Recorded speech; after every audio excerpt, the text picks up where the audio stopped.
Hello and welcome to M-SPod. I'm Iwan Pitts, the marketing wizard here at M-SParc. On the 23rd of October 2024, we held our first ever digital conference, Digidol 24. As well as the great speakers, presentations, workshops and exhibitions, we also had some fascinating panel discussions. 2 of these panels were recorded for posterity as access to the rooms were limited due to capacity. The first panel we recorded was the discussion on language technology, which you can find in the description. And this is the second, a fascinating discussion about smart housing, decarbonisation and the use of technology to improve our homes and buildings, featuring Dr. Debbie Jones from the M-SParc EGNI team, Peter Williams, who works in digital infrastructure for the Welsh Government, Kiki Stavros, who manages the Smart Town Wales project for Menter Môn, Richard Scott, who's an expert in digital construction, and Geraint Jones, head of ICT at Adra Housing Association. Enjoy. We're going to kick off this session then. Thank you all for coming. So this is a short sort of, it's going to be a panel session, but we're going to sort of do a panel/round table session and have that conversation. We're talking in this session about smart tech and decarbonisation. So to start off with, my name is Debbie. I am the low carbon innovation manager here at M-SParc. So my team and I look at anything under low carbon, which is why I'm here chairing this session today. So we've got 4 wonderful people with us today. So what we'll do is I'll go around, get you all to explain briefly who you are, who you work for, and what your sort of relationship or what your role is in terms of smart technology. And then we'll dive into some questions and then have a bit more of a broad discussion as well. So I'll start on this end with you, Richard. Brilliant. Thank you very much. Hello, everybody. Thanks for coming. My name's Richard Scott. I've spent 25 years working within the built environment. 20 of those years have been involved in the construction end, so how buildings are constructed. And 5 of those years have been focused on what happens inside of a building in terms of how they operate. During that time, most of my work has been focused on data, how you collect data, how you manage that data, and how you use that data for aspects of understanding of the building performance and sustainability. And today I'll be able to talk to you about my experiences in that field. Thank you. Geraint, did you want to start? Yeah, so I'm Geraint Jones. I'm head in the day job. I'm the head of ICT at Adra Housing Association, based just across the water. So, in terms of smart tech, we started looking at LoRaWAN sort of a few years ago, working with Pete and how that could help. Essentially, housing association looking at people and property. I'll come more to talk about the property later. We had a project that really just captured data from different LoRaWAN sensors, looking at temperature, humidity, movement and light. And I use that, my mother isn't a tenant of Adra, but she's got dementia.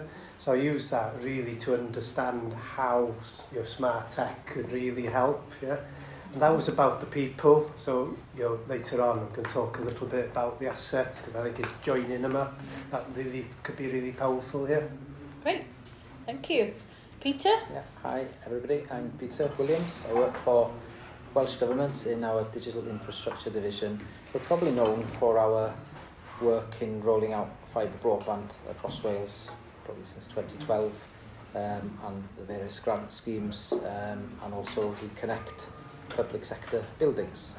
But I work in a part of the division which focuses on digital infrastructure developments in our priority areas. So I do get to play around with new tech, and I've got a little bit of an element of horizon scanning in the role. So, as Geraint mentioned earlier, LoRaWAN was one of those things which was introduced to me by a BT futurologist. And, it's important in this field to have networks to try things out with you. So my next phone call was with Menter Môn, and that's another story. He just walks in. So yeah, that's me. We'll have more later. Lovely. Thank you. And then last but not least, Kiki, do you want to introduce yourself? Yeah, sure. Hi, I'm Kiki Stavros. I'm Digital Projects Manager for Menter Mon, and I manage the Welsh Government Smart Towns Wales project. So the project it aims to use technology and data to help regenerate the high street. So obviously coming at this from a more kind of economic perspective, but what we've seen obviously is that lots of our interventions, we're talking about kind of monitoring the health of the high street so that they also have knock-on effects on sustainability. So loads of different case studies that I could talk about. Great. Thanks. I think this is really exciting. We've got a really diverse panel for the discussion today. So I think we'll start off with what could be a simple question, but a very broad question. How do you guys think that smart technologies are helping and supporting Wales with our decarbonisation tactics? And maybe if you've got some examples of the various different things that you guys have been up to. I'll sort of throw it around. And Geraint, I'll start with you for this one, and we'll just sort of go around. So I was looking at my notes and thinking, trying to keep it brief, but could talk, could sure. talk all afternoon. And as I was thinking about this, well, we already use a lot of it, and I'm sure Peter will say more about ORP programs. We're using a lot of air source heat pumps, solar panels, and apparently, I learned yesterday, electric wallpaper, something which is there for heating the rooms. I think it was a study on the BBC. So, for those who don't know, Adra have got Decarbonisation Hub in Penygros, and it's really about, it's a community hub, smaller scale to this, but it's about bringing people together, as Peter was saying. It's that collaboration element that's really important. It's focused on training, innovation, and one of the things we're doing is building a living lab. So it's using that to actually, what technology can we use to actually make the home, better, in terms of heating and costs. So ultimately, that's what people want, is lower cost, and to help make those decisions. Yeah, definitely. Kiki, what about you? What sort of smart technologies do you see being used to support Wales on this decarbonisation journey? So the Welsh Government's invested massively in Rheolwr all over Wales. So these are open networks that businesses can use to implement their own sensors. So we've worked with businesses who are using it to kind of make efficiencies on a business level. So things like monitoring their fridges and freezers, which sounds like something really simple and basic, but if you've got like 20 to 30 fridges and freezers, it's a lot of work. There's like the knock-on effect then, if they can identify which machines aren't working efficiently, so they can replace them or kind of, upgrade them. We've then got kind of town level projects. So one of the most successful ones has been, we worked with a town who wasn't really sure where technology fit into their plan, but they were working towards a Britain in Bloom award, and they realised that monitoring the water would be really effective for them, because they were spending a lot of money and a lot of resources on this. So they actually won an award for sustainable gardening. Wow. And they now have water butts where they collect their own rainwater because they know exactly how much water they need.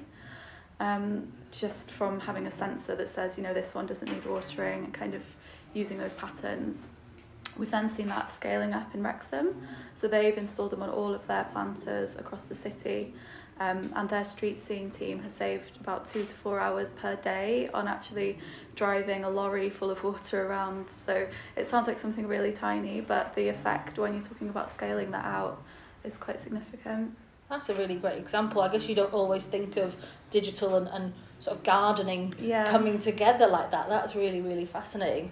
Peter, from a Welsh Government point of view, how does this all sit within what you guys are trying to achieve? So we've got digital strategy for Wales. We have a chief digital officer, so we have a plan. And our civil servants, it's our job to make that happen in our own creative ways. And there's lots of supports out there, of course there is. But it's also about sharing the knowledge and sharing the know-how. I refer to a Rheolwr CO2 sensor, which is about £120, right? That makes boardrooms become healthier places to have debates because the air is fresher, right? They can regulate it. £120 is £120. It's not £120,000. The point I'm making is, if you empower people with knowledge, whether it's a blog or whatever, they can actually, deploy some of these sensors to save and to save their carbon footprint. Now, out in the corridor there's an emergency exit light. Barcode Housing have, in the past, sent somebody out to check, do those lighting system works in an emergency. They don't need to do that now. They've automated them all with Rheolwr IoT, just like that. I haven't counted how much carbon they're saving, but I'm told that it's saving them in terms of fuel costs and staff a lot of money. Yeah. And so these are basic, practical things that governments can support financially, but also provide the know-how through, groups, blogs, etc. I should also mention, let's not forget, we have invested significantly in fibre broadband with Partners Openreach over the years. Can we all imagine what it would be like if we all travelled to the office every day and the carbon footprint? That's now been saved thanks to that intervention. One of the latest things I'm working on now is actually saying, well, can we get better connectivity on public transport? Yeah. So we've got a bus in West Wales travelling to Carmarthen, and the installer asked me, what would success look like? And I said, success would look like if I can go on this bus, which is 1 hour and 26 minutes to Carmarthen train station, and have an uninterrupted Teams call throughout that journey, which is going through valleys, under trees, uses Starlink low Earth orbit satellite and a mix of 4G, 5G. That's what success would look like. It was successful, except it cut out just for 20 seconds in a village called Cymdeithas. So you think of this, right, okay, Wi-Fi on a bus, so what? Wi-Fi that works on a bus, Wi-Fi that potentially will work on a train as well. That's going to encourage more people on public transport. That's going to have a decarbonisation effect. Why would it attract people on public transport? Because they can work. You can't drive and work, can you? Yeah. So it's bringing these basic messages to the masses. Yeah. And, government isn't all about giving grants. It's providing some practical know-how, advice and leadership in the matter. Great. Yeah, it sounds like a lot of the answers that you guys have given around that efficiency and sustainability. So Richard, what about within the digital twin sphere? How do you think smart technology and digital twin and opportunities there? I think it's probably appropriate to sort of just give a little bit of an explanation in terms of what a digital twin is. That's because a great idea. Certainly within the built environment, digital twin is a relatively new initiative, but the idea of a digital twin has been around for a very long time. A digital twin is trying to represent a physical asset, a physical real-world asset from a digital perspective. And what does that mean? If I give you an example of some digital twins, it always involves understanding what that asset is. So in terms of a building, what is it made of? What is its geometry? What is its size? How much glass does it have on the walls? How big is this particular room? Understanding it from a physical perspective, data that doesn't change minute to minute, day to day, hour to hour. Things that are relatively static. And then understanding it from an operational perspective in terms of what is this building doing, how much energy is it consuming, how many people are moving through it, are the lights on or off. So when you bring together this idea of understanding an asset from a static data perspective, what is it made of, and from a dynamic data perspective, what is it doing, and you bring these things together, you essentially get what's known as a digital twin. Right. And I think the important thing to speak about there, it's relatively easy in most cases to understand the building from a static perspective. You can make measurements, you can understand the specifications of the components and so on, and very often they're available. But from a dynamic perspective, that's often a little bit more challenging.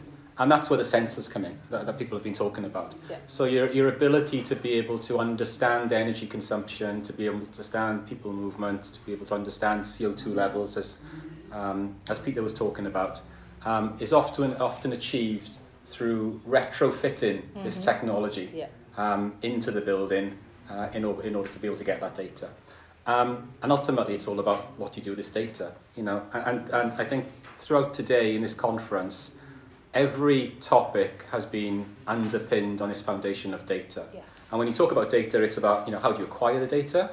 How do you ensure that the data is of adequate quality? How do you ensure that the data is of consistent standards across organisations, and how do you convey and transmit this data using technologies like LoRaWAN. So hopefully that sort of gives you the perspective of a digital twin, and using that information then you can start to really analyse this data and start to understand insights such as sustainability aspects and sustainability performance of the building. Great. Can I ask a question? I used to look after the construction team in Welsh Government before I retired 8 years ago. Yes, yeah. And we were playing about with building information modelling. Yes, yes, yeah. You know, that had been going about 4 years, so we talked about 12 years ago, whatever. Yeah. Now then, you could explain the difference between what you're talking about, the digital twins, and BIM. Yeah. And the second question, we were toying with BIM in terms of the private sector. Yeah. Not, you know, I've been going to a lot of the sessions that Kiki and the team have been putting together about kind of smart towns and so on. Yeah. But at the time, we were looking at the possibility of twinning. If you're familiar with M-SParc in Cardiff, you'll know that Welsh Government have got a substantial presence, as do Cardiff University. Yeah. And we were looking at the possibility of twinning the two estates, as it were. Yeah. And, you know, this was a feasibility. It wasn't feasible, actually, at the end of the day. But it was to collect data from both estates and then to input that into various sort of things in terms of energy efficiency and so on and so forth. And I think the same is true. I remember that there was a project in Bangor, for example, where at the time perished the thought this building was going to be in Park Bryn Cegin, and you had the Ysbyty Gwynedd, and you know, between the Park Bryn Cegin and Park Bryn Cegin and the Ysbyty Gwynedd, you had all sorts of potential connectivity, and including district heating. And I think at the time, believe it or not, the idea was, whatever they're going to build in Pontio, double it so that you can supply all the other sort of public stuff. So how do we actually expand the theory to, and I'm a town planner by training, by the way, but how do you expand the theory into both the public and private spaces, and you know, how much convincing does the private sector need to adopt this sort of model? Okay, a lot of questions there. and in the interest of making sure that everybody gets to be able to contribute, maybe I'll answer the first one, and maybe we can catch up later on, and maybe we can have a conversation about the bigger question. You asked about BIM. So for the people that don't understand what BIM is, any new building that's created today usually starts with the design of a digital model. So essentially a kind of digital representation of the building, and often you see these as kind of graphical models that you can spin around and zoom into and so on. And some people say, well, okay, it's just a visual, it's just an interesting model, it's a way to look at this building, but it's a lot more than that, because this model contains a huge amount of data. And just to give you one example, it'll contain data about the U values of the windows. So, you know, how much sunlight and how much heat is able to penetrate through the glass. It'll contain information like what is the volumetric space contained inside of this boardroom. That data is really valuable in terms of being able to improve or optimize the sustainability of the building, because that data, along with other things, will determine how much energy is required to heat this room to a particular degree of comfort for the occupants within it. So, in direct answer to the question around BIM is the static aspect of a digital twin within a construction space, because the U values of the windows don't change minute to minute, day to day. They pretty much stay the same for the lifetime of the building.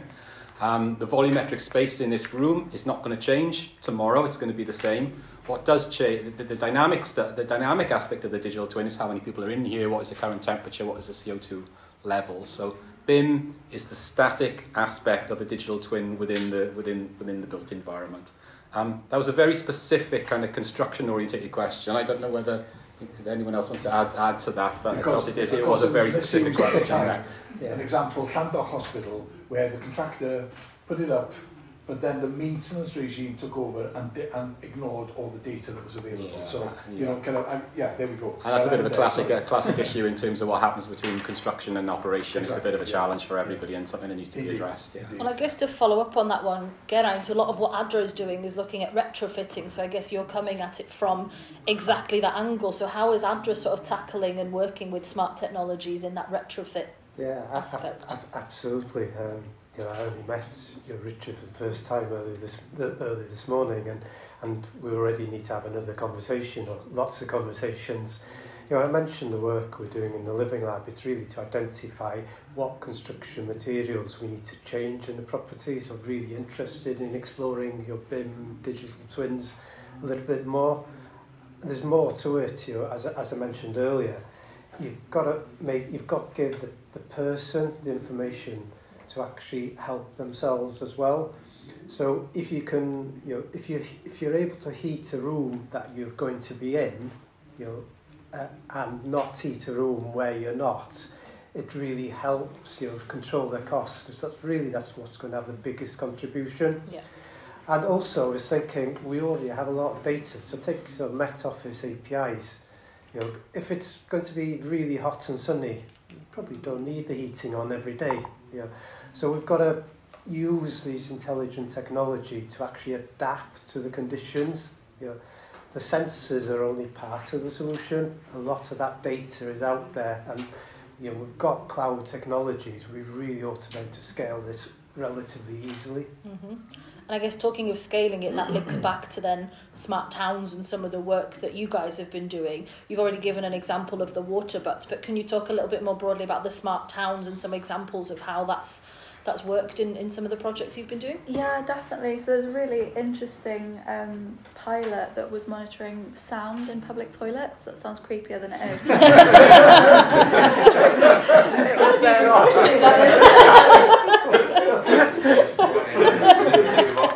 I think we'll have to withdraw the funding. Please tell us more. I'll start that again. There was an issue with antisocial behaviour in public buildings. So simple noise sensor that wasn't recording or monitoring the sound in that way, but it was just monitoring decibel levels.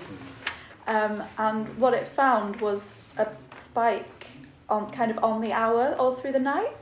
And they realised that the urinals were flushing all night when the toilets were closed. Yeah. So just a kind of side effect of a different project has resulted in savings that, again, when scaled, can be quite a lot. Another one of the really big ones came from just a simple smart plug. So this was in Wrexham, and they didn't really know what they were going to do with the plug. They're like, okay, we'll try it on the photocopier. And they realised, again, the photocopier's on all night. They've got 290 photocopiers across the whole local authority, and that's a saving of 41k over a year. So when you're talking about councils being so stretched, it's mad the savings that they can make. That's fascinating. And I know that here at M-SParc we've been working across the low carbon team and the digital teams that we have to look at how we can make this building more efficient. And I think by some of those efficiency measures we managed to save about 14% of our electricity consumption over 12 months from similar sort of using the data and the information that we have. So I think it's really, really exciting. From a Welsh Government point of view then, I guess it's an interesting one because it spans both digital and decarbonisation and net zero. What are the sort of main policy areas and how does it work across the two areas to support who? So we've got Optimised Retrofit Programme, Yeah. which is a programme that incentivises housing associations to reduce carbon in homes. So it's a grant that intervenes and enables better insulation and other measures. Again, referring to Barcid because I wrote a bit of a case study on them. They were doing things like putting in sensors. So these are, again, LoRaWAN sensors which have multiple years battery inside the insulation panels while they were retrofitting the homes. Why did they need to do that? Because they needed to evidence back to my colleagues to prove just how effective that retrofitted measure, insulation in this case, was performing. And so, by having a policy that demands this data on the receipt of giving public money is one of those measures that can force the whole more efficient home, for all in society. Yeah. So that's just a practical example, really.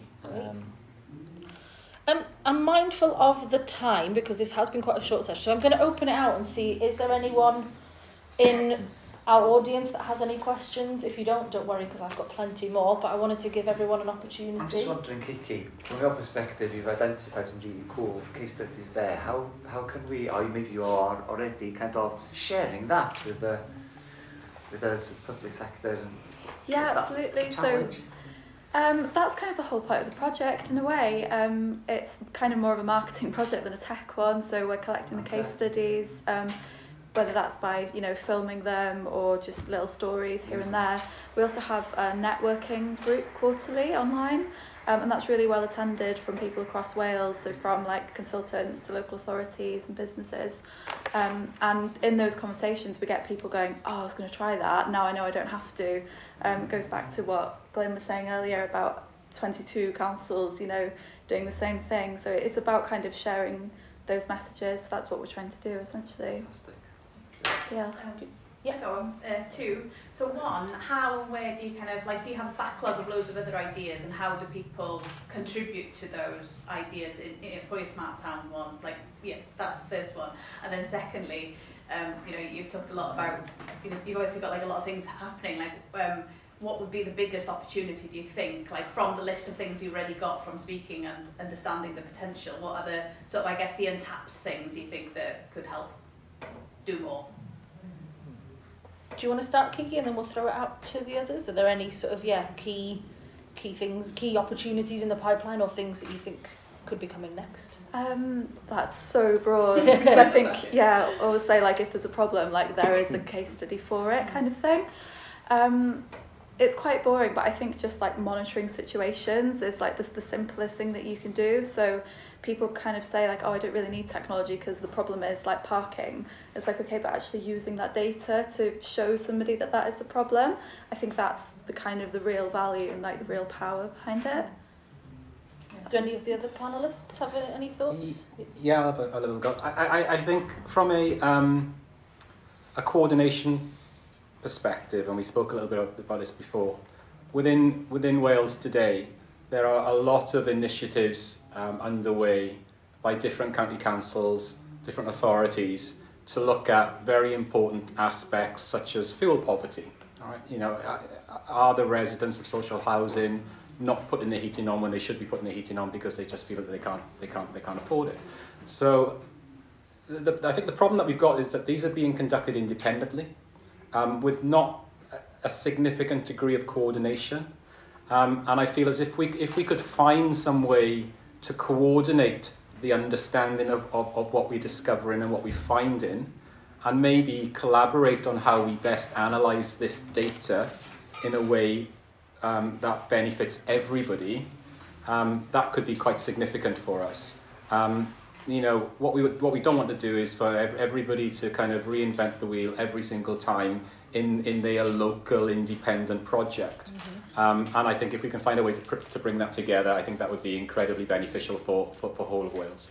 I think maybe Digidol 24 is the start of exactly that, and that's really exciting. Peter, did you want to come in on that question? Digidol 24 is, you know, don't underestimate the power of sharing knowledge. So. Yeah. We grant awarded 6 local authorities 2 or 3 years ago with some equipment, IoT. So we set up like a monthly or bi-monthly IoT group where we could share best practice. I have 75 members of that now, so it's expanded beyond the 6 local authorities. So we do a bit of horizon scanning on that. We have people coming in explaining, you know, what the latest is. We've trialled things, we've seen things fail. But we'll have another go. So one of the latest things that we want to have a go at, members of the group, is in satellite IoT. Mm-hmm. So we did trial about 2 or 3 years ago. It wasn't quite ready. We believe it will be, and that just means that you can literally stick a sensor anywhere without having to worry about getting a signal, because it'll come from space. So that information will be disseminated amongst the group. This Friday, Wrexham Council are going to be addressing the group with what they've been doing. And one of the stories will be there's an air conditioning system coming on at 7 o'clock in the morning when the sensors were saying there was nobody there until 10 o'clock in the morning, which means readjust the programming. Yeah. There's always somebody else's job, but until the data tells you, Houston, we've got a problem, it's not going to be fixed, is it? Yeah. And Geraint, from Adra's point of view, I guess there's a lot of collaboration going on within Adra and learning lessons and disseminating that information as well. It's been summed up perfectly. You know, it's about combining, you know, open data that came out in the previous, you know, session on Welsh. We need access to the data, it needs to be open, and we need to be lots more sharing within Wales, and people need the information to make the decisions, to adjust things themselves. I don't want that big brother. You know, I think they need to take responsibility, but also, you know, digital inclusion actually there is a gap in all of us, in technology. We all need to be better at it, and how we do that it's one of the biggest challenges. Yeah. Right, I'm mindful of time. I've got so many more questions, but I'm going to have to pick my favourite one to close it down. So I guess as a sort of last question to wrap it up, what are the sort of immediate actions that businesses or individuals can take to engage with smart technology? If you had sort of one key thing that we as an individual or a business or a public sector organisation need to do to be able to take advantage of this smart revolution, what would it be? Kiki, I'll start with you and then we'll work back this way. Yeah, shameless plug from me is get in touch with Smart Towns. We've got loads of experts across Wales and beyond, loads of case studies and resources, and a series of online training coming up. So yeah, reach out. Brilliant. Peter, from a Welsh Government point of view? I'd say exactly the same. Oh, it's great. It's great when everyone agrees. Geraint from Adra, what's your key message and key opportunity?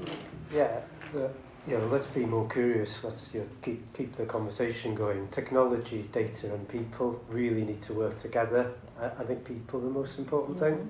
Yeah, so let's not lose track of people's well-being. That's really what we're interested in. Buildings are where they live, and we really need to minimise costs for people. So let's be innovative. Great. And then Richard? I'd say start doing something. Yeah. And there's a lot going on already. Yeah. But start small, find the quick wins. Evaluate this technology. It's the technology's out there. Start using it. Brilliant. Well, I think that's been really great. I hope you guys have enjoyed that one. I can see a group of people outside, so I'm going to wrap it up. Thank you very much for the panel.